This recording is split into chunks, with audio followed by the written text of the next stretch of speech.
Hi students, तो पिछले lecture में अपन क्लासिफिकेशन ऑफ कोनिक सेक्शन पढ़ रहे थे। आज अपन एक particular form of the conic लेके इसकी नेचर के बारे में देखेंगे कि कब पैराबोला होगा, कब इलिप्स होगा और कब हाइपरबोला होगा। तो देखो, ये जो एक जनरल इक्वेशन ऑफ कोनिक ये होती है general equation of the conic x square plus 2hxy plus by square plus 2gx plus 2fy plus ये क्या है, सेकंड डिग्री की इक्वेशन है। ये general equation of second degree. अब ये जो लाइन है वो pair of straight line, hyperbola, ellipse, circle किसी को भी रिप्रेजेंट कर सकती है। ये सेकंड डिग्री की जो इक्वेशन है वो इन 4-5 कर्व में से किसी एक को रिप्रेजेंट करती है। ठीक है, तो देखो इसकी एक पर्टिकुलर फॉर्म है। मोस्ट सिंपलेस्ट केस लेता हूँ मैं, मोस्ट सिंपलेस्ट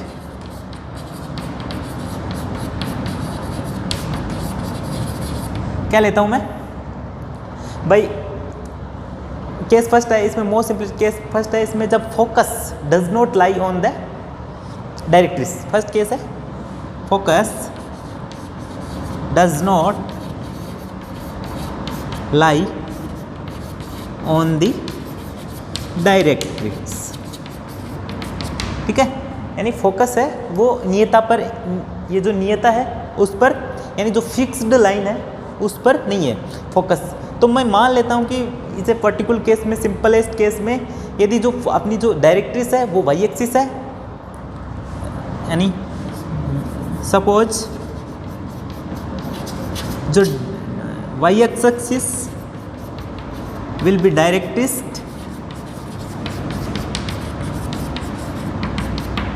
एंड फोकस है, इसका जो फोकस है वो फिक्स्ड पॉइंट है, वो एक्सिस पर स्थित है। जैसे ये इसकी वाई एक्सिस है, ये इसकी डायरेक्ट्रिक्स है, वाई एक्सिस है, ये तो इसकी डायरेक्ट्रिक्स है, ये एक्स एक्सिस है, इस पर ये फोकस है अल्फा कोमा 0। ये क्या है, फिक्स्ड पॉइंट है और ये फिक्स्ड लाइन है। तो एक कोई आर्बिट्रेरी पॉइंट P है, इसकी फिक्स्ड पॉइंट और फिक्स्ड लाइन से जो डिस्टेंस का जो अनुपात है उसको बोलते हैं इसेंट्रिसिटी। इससे और इससे जो डिस्टेंस का जो अनुपात है, ये इसकी कोऑर्डिनेट है एक्स वाई, इसका ये एस है और ये एम है, अर्थात P S upon P M equal to eccentricity. P S upon P M equal to E, इसको उत्केंद्रता बोलते हैं ना, यानी इन दोनों के जो डिस्टेंसेज का जो अनुपात है उसको ई बोलते हैं। अब देखो P S equal to E P M. ठीक है, अब देखो पी एम की जो वैल्यू है, ये इससे डिस्टेंस कितनी है, ये वाई। ठीक है, ये इससे डिस्टेंस कितनी है, ये कितनी है, ये एक्स है ना, एक्स है, ये एक्स है, ये डिस्टेंस कितनी है, एक्स। तो पी एम की वैल्यू तो कितनी होगी, एक्स। और इन दोनों पॉइंट के डिस्टेंस फॉर्मूले से इन दोनों पॉइंट के बीच की दूरी एक्स माइनस अल्फा का whole square plus y minus 0 का होल स्क्वायर अंडर रूट। तो इसकी क्या हो गई, root of X minus alpha का whole square plus Y square equal to E X. ठीक है, दोनों तरफ स्क्वायर कर देता हूँ मैं, तो क्या आ गया अपने पास, एक्स माइनस अल्फा का whole square plus Y square equal to e square x square. अब ये जो ई पर डिपेंड करेगा कि ये क्या बनेगा, ये इलिप्स बनेगा या सर्कल बनेगा, ये इज ओनली डिपेंड ऑन ई। अब देखो फर्स्ट केस है इसमें, जब ई इक्वल टू 0 हो, ए केस है जब ई इक्वल टू 0। देखो ई इक्वल टू 0 होगा तो एक्स माइनस अल्फा का whole square plus Y square equal to 0, तो ये क्या बनेगा, एक सर्कल बनेगा। तो क्या इस रिप्रेजेंट ए सर्कल। ठीक है, जब ई इक्वल टू 0 होगा तो ये एक किसको रिप्रेजेंट करेगा, एक सर्कल को रिप्रेजेंट करेगा। अब देखो इसेंट्रिसिटी ई मतलब इसकी उत्केंद्रता है। जब किसी भी जो किसी भी ये कोनिक की है, जो ई इसेंट्रिसिटी यदि 0 होगी तो वो किसको रिप्रेजेंट करेगा, एक सर्कल को रिप्रेजेंट करेगा। अब ई इक्वल टू 1 पर देखो बी है। अब जब इस इक्वेशन में जब ई इक्वल टू 1 रखूंगा मैं, एक्स माइनस अल्फा का whole square plus Y square equal to e square x square. ये केस फर्स्ट कौन सा है, the focus does not lie on the directrix. जब फोकस है वो इस डायरेक्ट्रिक्स पर लाई नहीं कर रहा हो। ये फर्स्ट केस है, केस फर्स्ट है ना।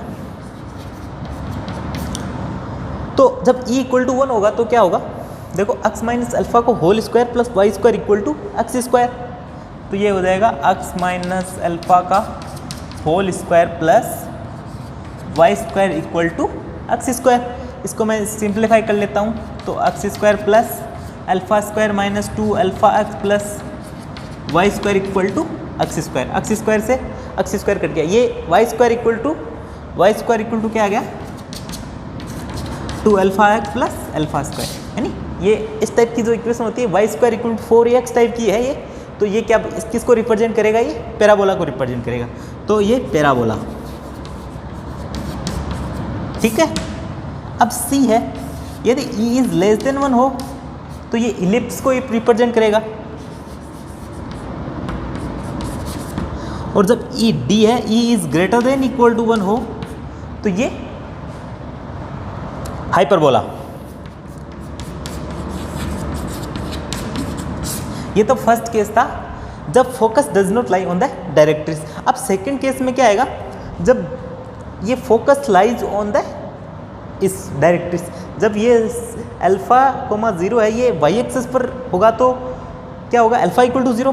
तो सेकंड केस में देखो, इसको मिटा देता हूं मैं,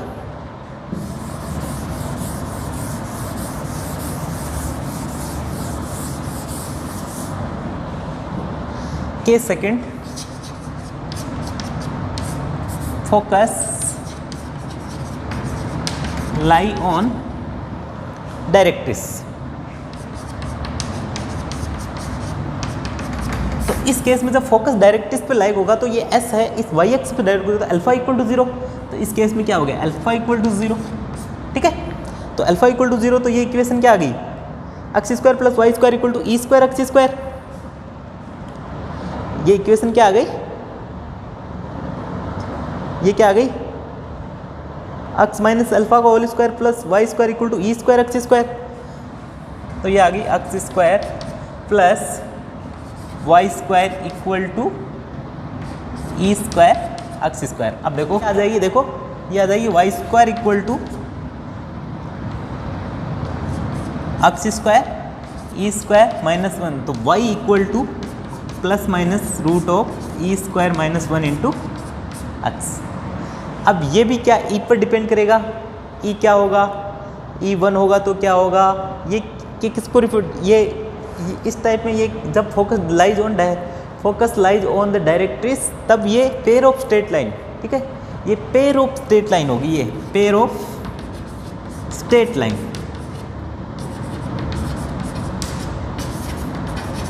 ठीक है। ये आ गई अपने पेयर ऑफ स्ट्रेट लाइन।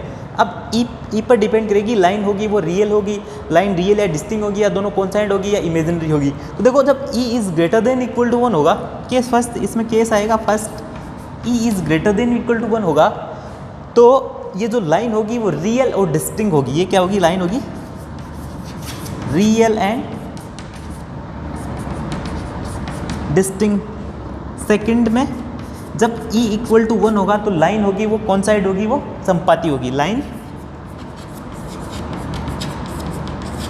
कौन साइड, ठीक है, लाइन कॉन्सिडेंट। और जब थर्ड केस, जब e is less than equal to होगी तो ये लाइन होगी काल्पनिक, इमेजिनरी।